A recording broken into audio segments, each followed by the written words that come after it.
Hace 40 años, la Iglesia en Cuba vivió un momento decisivo, el Encuentro Nacional Eclesial Cubano, el ENEC. Recordar su historia es volver a las raíces de un pueblo de fe que en medio de desafíos supo escucharse, dialogar y proyectar un camino común. Evocar lo acontecido allí es reconocer la fuerza de hombres y mujeres que con valentía y esperanza marcaron un rumbo nuevo para la vida eclesial. Hoy, al celebrar estas 4 décadas, no solo revivimos aquel acontecimiento, sino también los frutos sembrados y la certeza de que seguimos caminando juntos, sostenidos por la memoria y la fe que nos unen.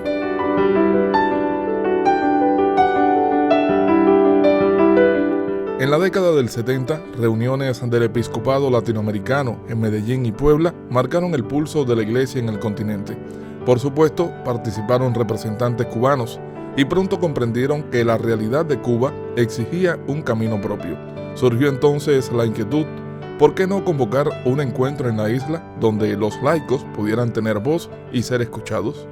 Bueno, hay que remontarse al año 1979 en las convivencias sacerdotales de aquel año, que fueron después de la reunión de Puebla. Había habido varias intervenciones muy buenas y el tercer día yo expuse con más miedo que otra cosa y diciendo que aquello que yo iba a decir no pasaba de ser una quijotada, pero que oyendo a los ponentes me parecía que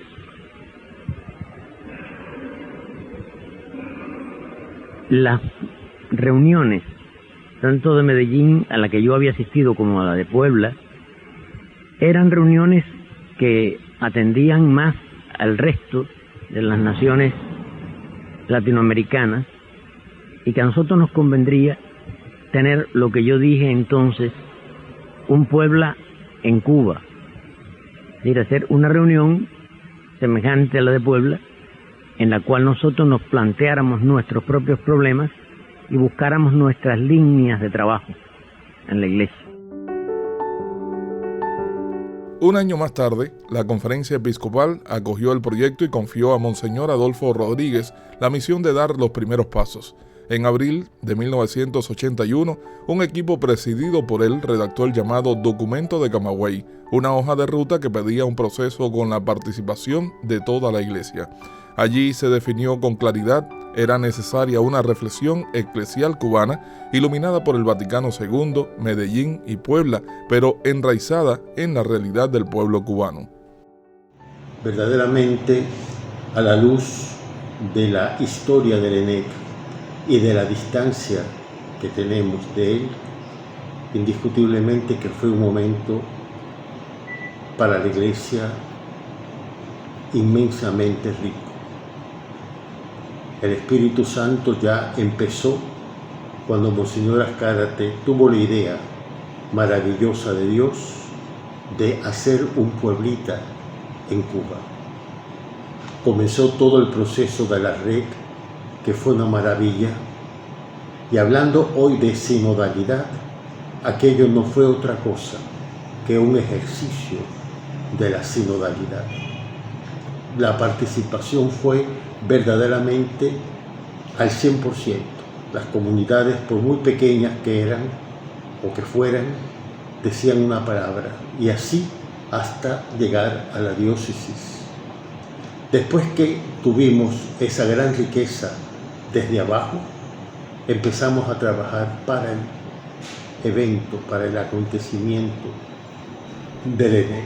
Así nació la REC, la Reflexión Eclesial Cubana. Durante 5 años, comunidades de toda la isla respondieron preguntas, debatieron, soñaron. Fue una experiencia sinodal profunda. Se recogieron inquietudes, esperanzas y desafíos del pueblo católico.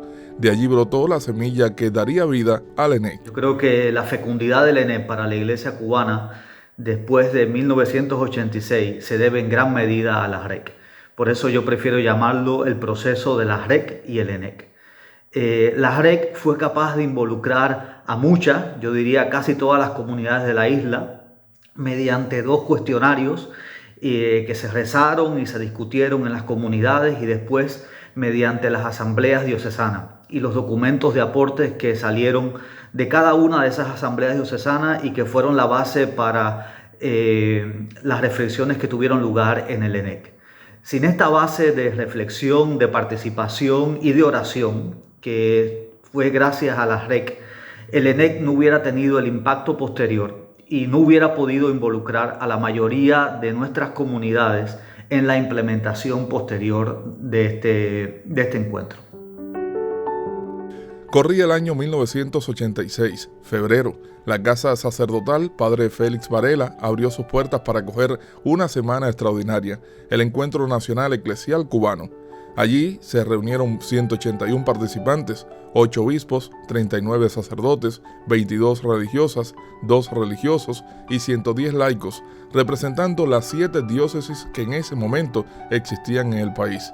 El Santo Padre Juan Pablo II envió además al cardenal Eduardo Pironio como signo de comunión con la Iglesia Universal. La presencia espiritual de María Santísima, que el pueblo cubano honra con el título de Nuestra Señora de la Caridad del Pobre, será para todos vosotros un testimonio elocuente del amor especial con que os ama el Señor. Confío este encuentro a su protección maternal y le encomiendo en mi ferviente plegaria la perseverancia de cada uno de vosotros en el amor a su Hijo, para que lleguen a gozoso cumplimiento las esperanzas que hemos puesto en este encuentro, como prueba del afecto que siento por vosotros, imparto de corazón a todos los participantes y a la amada Iglesia cubana mi bendición apostólica. Ciudad del Vaticano, 11 de febrero de 1986, firmado autógrafo Juan Pablo II.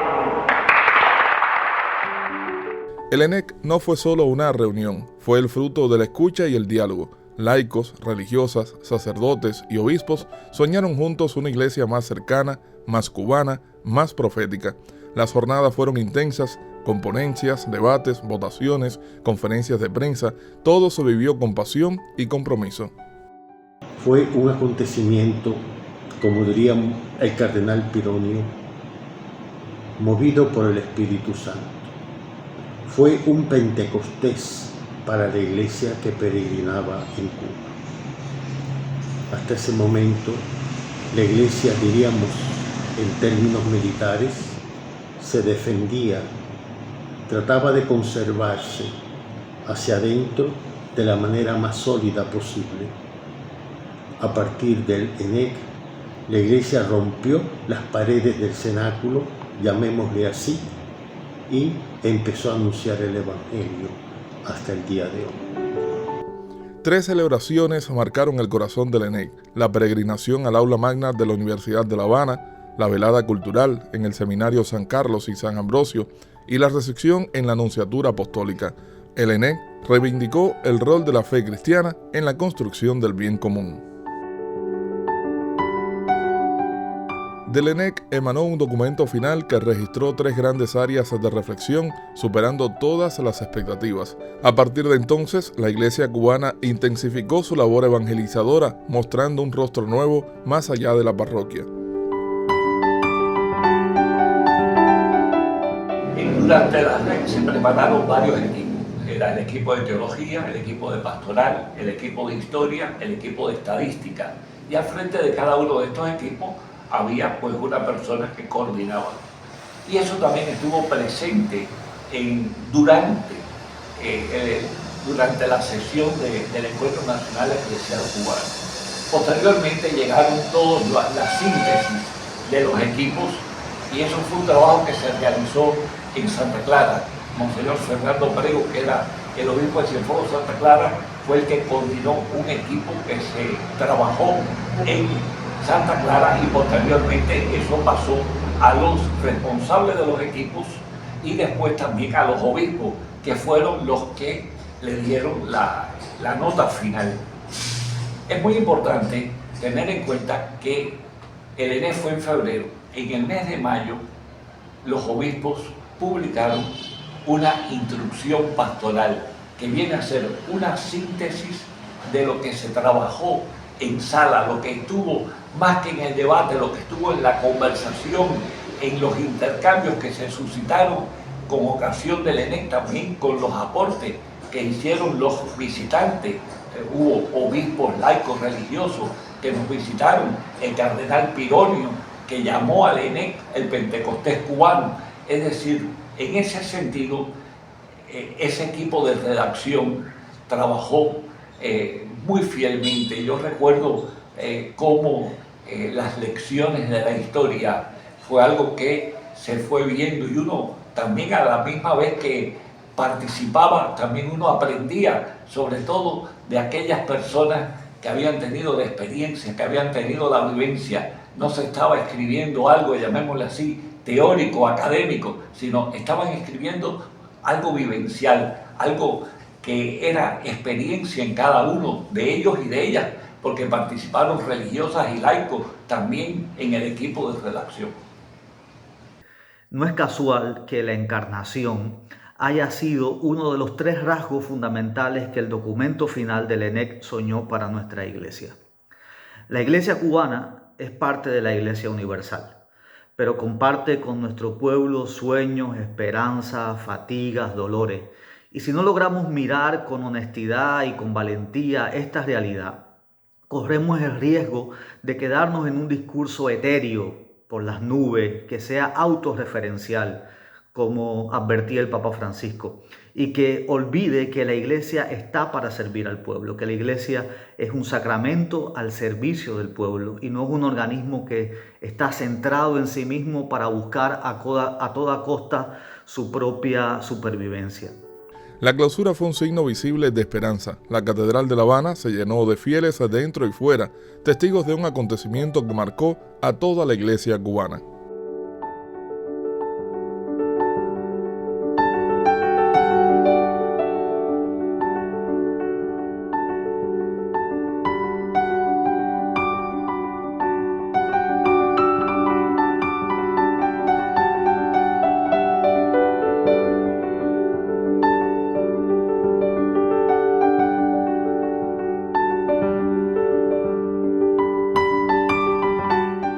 El ENEC fue una experiencia sinodal.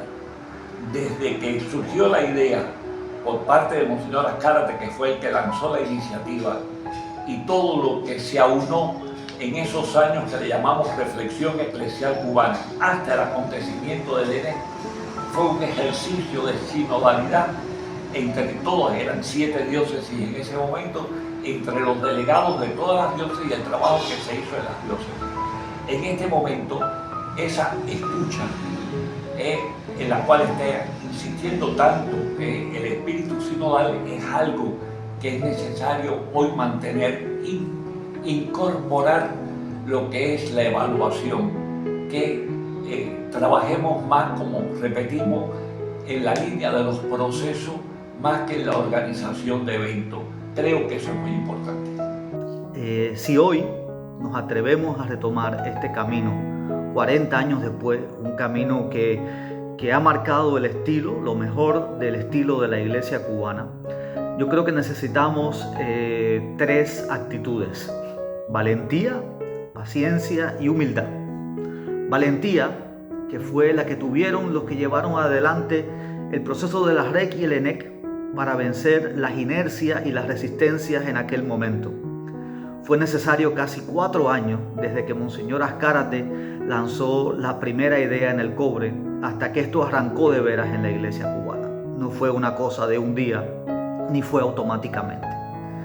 Lo segundo es paciencia, porque hace falta escuchar e involucrar al mayor número de fieles posible. Nadie en la iglesia, absolutamente nadie, ni obispo, ni sacerdote, ni religiosos, ni teólogo, ni ningún laico iluminado, tiene la propiedad absoluta y exclusiva del Espíritu Santo. Todos tenemos algo que aportar a la iglesia que soñamos. Y por último, necesitamos humildad. Humildad para ser capaces de cambiar, para dar gracias por los aciertos y también para corregir el rumbo si vemos que no hemos respondido a lo que Dios nos pide y a lo que nuestro pueblo clama.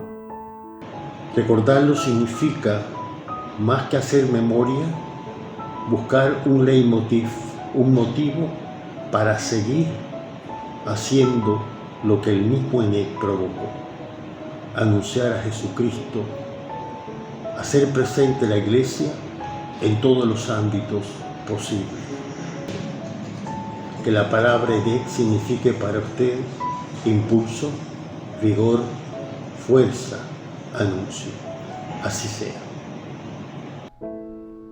Han pasado 40 años, pero el ENEC sigue hablando. Nos recuerda que la Iglesia debe ser participativa, evangelizadora, orante, encarnada, reconciliadora, que los laicos no son espectadores y que la fe tiene voz en lo social. El ENEC no fue el final, fue el comienzo.